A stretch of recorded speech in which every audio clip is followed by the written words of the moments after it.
No greeting, no warmth, just my father's voice, measured and cold like a corporate memo. Don't bother coming to the family reunion. We're cutting ties. That was it. 18 words. 18 syllables if you count the pause before he hung up. I replayed it once, not because I didn't believe it, but because I expected to feel something bigger. A spike of rage, a punch to the chest, something. But all I felt was stillness. Like the part of me that had been quietly bracing for this had finally heard what it always knew was coming. My name is Elena Brooks. I'm the youngest of two. And that night, I didn't call back. I didn't ask why. I just texted him 2 words. Understood. Then I opened my laptop, signed into the loan portal I hadn't touched in months, and did what none of them expected me to do. I removed my name. Not out of anger, not out of spite, out of clarity. They thought silence meant surrender. They were wrong. My father, Richard Brooks, built Brooks Automotive from the ground up. First as a mechanic, then a franchise owner, then a regional chain operator. My older brother, Marcus, is the heir he always wanted. Charismatic, reckless, untouchable. And me? I was the one who kept the lights on. Quietly, efficiently, invisibly. By the time I was 12, I was logging tire shipments into QuickBooks. By 16, I was managing payroll at the third location during spring break. I didn't ask to do it. I was told. No thank yous. No questions. Just the unspoken expectation that I'd be wherever the business needed me. Available, obedient, tireless. Richard had a saying, one he liked to repeat in front of employees and even more in front of us. We don't hire outsiders, we raise replacements. And that's what Marcus and I were. Potential successors, at least in theory. Marcus was 3 years older, louder, bolder, always walking just slightly out of reach of responsibility. But he had the charm Richard respected, a swagger my father recognized in himself. So Marcus got the praise, the second chances, the leeway. I got the clipboard. My mother, Patricia, wasn't cruel. She simply disappeared inside her role. Hosting dinners, folding invoices into envelopes, smiling through meetings, then pulling me aside after to remind me, your father's building something for us. Be grateful, sweetheart. So I was. Or I tried to be. I studied hard, got my MBA from Harvard, turned down a corporate logistics offer in Chicago because Richard said, family before ambition. He needed someone to help with the regional expansion. Marcus, apparently, was focusing on vision. I focused on everything else. When the opportunity came to secure funding for a new headquarters, I negotiated the lease, compared rates across 6 banks, landed a deal with favorable terms and a 3-year interest lock. But the bank wanted a second signer. Marcus couldn't. His credit was trashed. Richard didn't want to jeopardize personal assets. So they turned to me. No big speech, no dinner, just the papers on the table and a pen already uncapped. I hesitated, maybe for half a second. Then I signed. Because somewhere inside, I still believed that if I showed I was loyal enough, indispensable enough, they'd finally see me. Not as the backup plan, but as part of the plan. Of course, they never said thank you. They just assumed it was my job. That was 2 years. I didn't know then I was just making myself useful enough to be invisible. And if you're quiet long enough, you start to believe that invisibility is a kind of love. It's not. It's just silence mistaken for peace. I learned that the hard way. Because when you become too useful, you stop being a person. You become a tool. And tools don't get seats at the table. They get used until they break. Or until they walk away. The first crack didn't sound like breaking. It sounded like laughter. Marcus's laughter, to be exact. We were in a quarterly budget meeting, just the 3 of us, me, Marcus, and Richard. I had flagged a vendor invoice, $12,000 duplicated over 3 months. A clear error, or at least I thought so. That's from a friend of mine, Marcus said, waving it off like it was lint on his collar. Let it slide. He gives us good rates elsewhere. I looked to my father, expecting something, a raised brow, maybe a single word of scrutiny. But Richard didn't flinch. He just reached for his coffee and said, focus on bigger things, Elena. Stop acting like an outsider. Outsider. That word didn't just sting, it settled somewhere under my skin. I wasn't some recent hire. I had overseen logistics for 4 site expansions, renegotiated our fleet lease at half the original cost, kept payroll balanced through 2 supply chain disruptions. And yet, when I questioned anything that didn't involve spreadsheets or silent compliance, I became foreign. After that meeting, things changed. Subtly at first. My access to our back end systems began to narrow. I couldn't log into vendor platforms. Then the financial dashboard redirected me to a read only page. The company credit card tied to my name expired. It was never replaced. Every time I asked, I got the same answer. We're restructuring, or temporary system changes, or worse, don't worry about it. And yet, I noticed Marcus had a new standing desk, a company paid trip to Vegas labeled as Leadership Summit, and an office chair that cost more than my first used car. Something shifted inside me. Not anger, not yet, but a quiet alertness, the kind that comes when your instincts whisper, they are preparing a door for you, and it only opens one way. I started keeping copies of everything: internal spending reports, meeting notes, emails where Marcus copied clients but signed using my name. At night, I organized them into a private folder on my home computer, one I called Shadow Ledger. I wasn't sure yet what I was building, just that I needed to hold on to truth while it was still in my hands. One evening, I reached out to Jessica Morgan, a former classmate from law school. We'd lost touch for years until she helped her sister escape a messy divorce from a real estate partnership. I didn't tell Jessica everything, just enough to ask a simple question. If a cosigner withdraws from a business loan, what happens? Her pause was telling. Depends. If you're not a guarantor and you weren't involved in recent misuse, the loan can be reevaluated without your name. Quietly. Legally. I exhaled.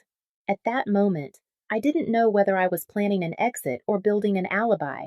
What I did know, finally, was that the story I thought I was living, the loyal daughter keeping the legacy afloat, wasn't mine anymore. They weren't just pushing me out, they were doing it slowly enough to keep cashing in on my silence. And I realized something else.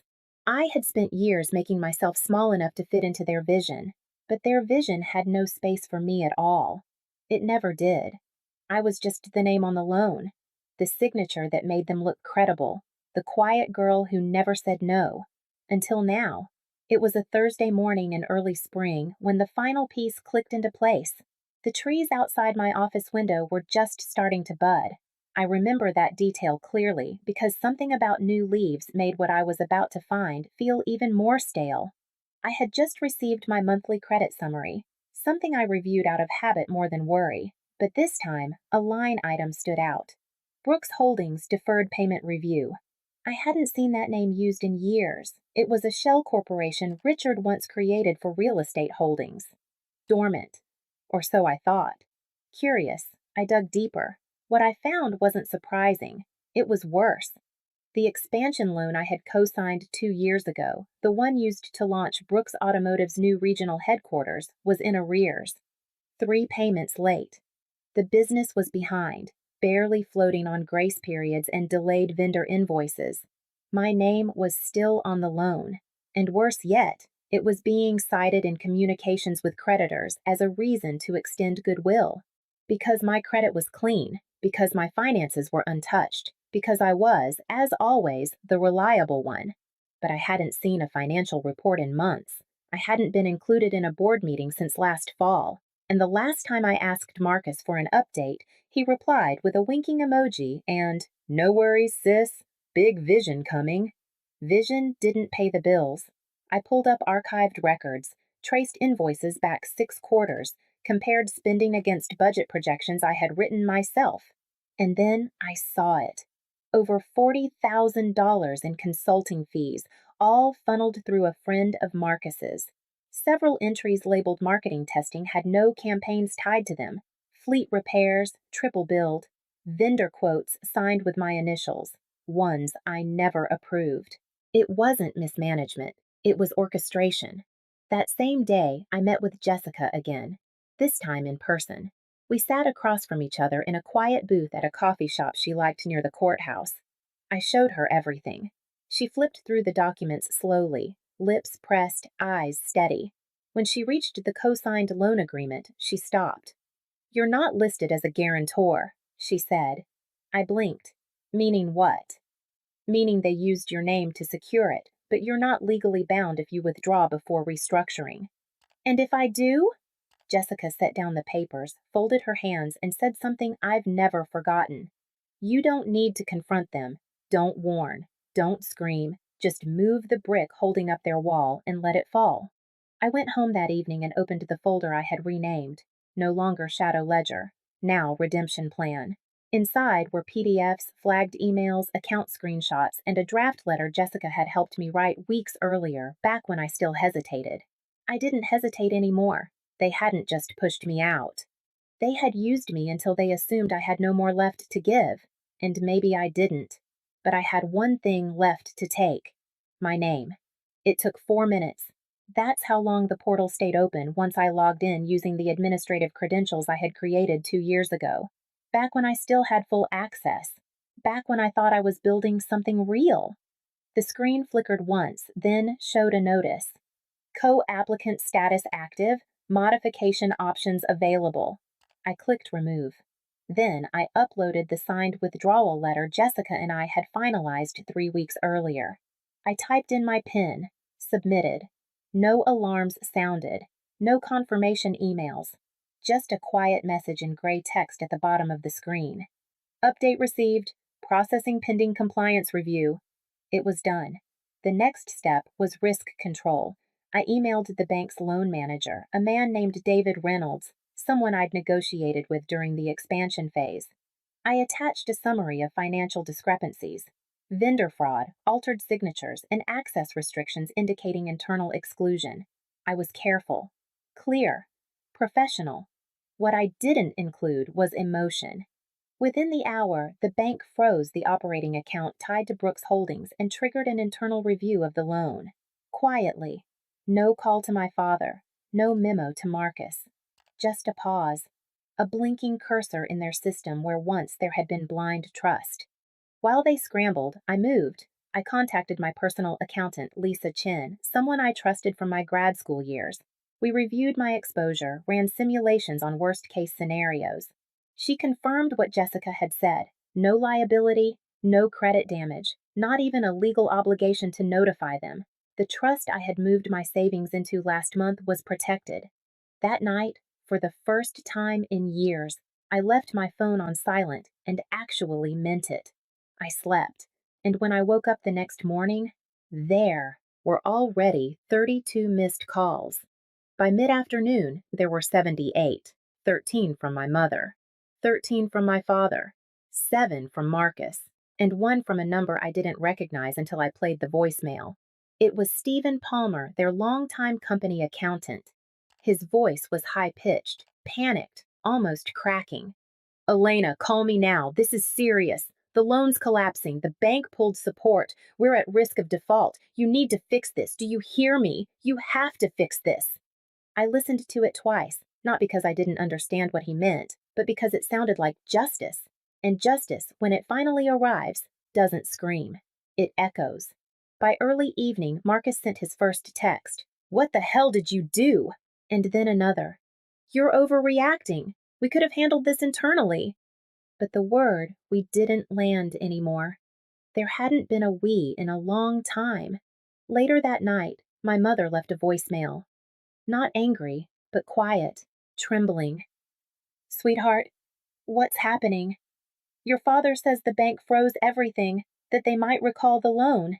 Did you sign something?" I did, but I didn't explain. I called her back. Let the line ring twice. "I removed my name. That's all." Her breath caught. "But you can't just do that." "Actually, I can," I said. "And I did." She paused. "Elena, this affects all of us." "No," I replied calmly. "You made sure it didn't." And then I hung up. Not in anger, in completion. They picked the restaurant we used to go to for birthdays. Leona's. Old brick walls, too many ceiling fans, and the private room near the fireplace where we'd once blown out candles and clinked glasses of ginger ale. But there were no balloons this time. No cake. Just my parents, Richard and Patricia, sitting stiff at one end of the table. And Marcus staring at his phone, pretending this was beneath him. There was also an empty chair waiting for me, as if they still believed I could be summoned. I arrived 15 minutes late. On purpose. I wore gray slacks and a button-down blouse. Neutral. Unreadable. Jessica had once told me, "Power doesn't shout. It arrives without apology." Marcus stood when I entered. "Thanks for coming." "I didn't come for you," I said, taking the chair slowly. "Let's not waste each other's time." Richard leaned forward, eyes fixed on mine. "You made your point. Loud and clear." "No," I said, voice calm. "The bank made my point. I just stopped protecting your lie." His jaw tightened. Patricia shifted uncomfortably. "We're trying to hold this together," he said. "You think you're punishing us, Elena, but you're punishing the legacy your grandfather built." I looked at him. Steady. "Grandpa built a garage. You turned it into a dictatorship." Marcus scoffed. "Oh, come on. We gave you everything." "You gave me a job," I said, meeting his gaze. "Not a voice." The silence that followed was dense, almost warm, like a room that had finally stopped pretending to be anything else. Then, Patricia, my mother, spoke, almost in a whisper. "What do you want, Elena?" That was the question, wasn't it? Not revenge. I had already taken that. What I wanted now was clarity. I reached into my bag and placed a sealed envelope on the table. "This is a signed affidavit confirming I've permanently withdrawn from the company loan, the board, and all business operations. You will never use my name again."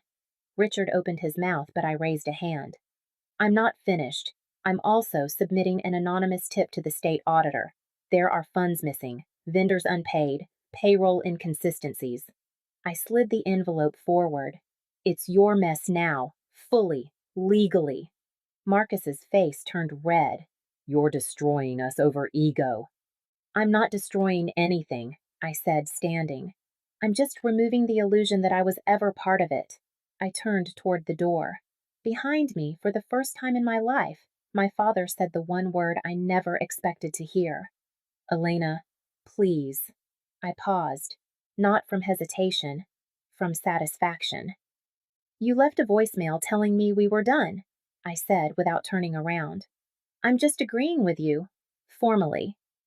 And then I left. The story made it into the papers. Not the big ones, just a quiet piece in a local business digest. "Brooks Automotive faces financial turmoil amid internal disputes." I didn't leak it, but I knew who did. Jessica called me 2 days later, her voice half serious, half smiling. "When people lose power," she said, "they look for someone to blame. They just didn't expect that person to have already walked away." After that, the voicemails turned sharp. From my father. "You ungrateful child. We built that business for you. You're ruining your future." From Marcus. "You think you're clever, but you'll need us someday." From Stephen Palmer, the accountant. "Do you even understand what this means? You've destroyed their legacy." But here's the thing. No one said out loud. They destroyed it long before I pulled out. They destroyed it when they used my name, but denied me a seat at the table. When they decided I was a threat, not a daughter. When they made me invisible. Now the loan was caving in. The accounts frozen. The vendor contracts unraveling. And me? I was untouched. No legal blowback. No financial damage. My credit intact. My savings secure. I forwarded the last voicemail to Jessica, then deleted the rest. I took my phone off silent, and for the first time in years, it stayed quiet. No crisis. No requests. No fires that only I could put out. I moved into a small loft in downtown Portland. Nothing fancy. Just sunlight, clean windows, and space enough for both a desk and peace. I started consulting quietly, helping small women-led startups avoid the kind of traps I'd lived through, not because I needed purpose, but because I already had it. 3 months later, an envelope arrived at my new address. No return name, just the bank's logo and a tracking barcode. Inside was a single sheet of paper. This letter confirms that the commercial loan associated with Elena Brooks has been formally withdrawn and restructured. No further obligation remains. No action required. No thank you. No apology. No spin. Just a line drawn in ink, in law, and finally in truth. I placed the letter in a folder marked complete and slid it into the back of the cabinet. That night, I lit a candle by the window. The loft was quiet. The city below hummed, unaware and alive. I thought of that voicemail one last time. Don't bother coming to the reunion. We're cutting ties. They wanted silence, obedience, absence, and they got all three. What they didn't expect was that I would thrive inside that silence, that I would build something not out of revenge, but out of reality. I poured a glass of wine, opened a new client file, and wrote one line at the top. You're not difficult, you're just finally visible. And then I kept going. If this story resonated with you, if you've ever felt invisible in your own family, or sometimes the strongest move isn't the loudest one, it's the one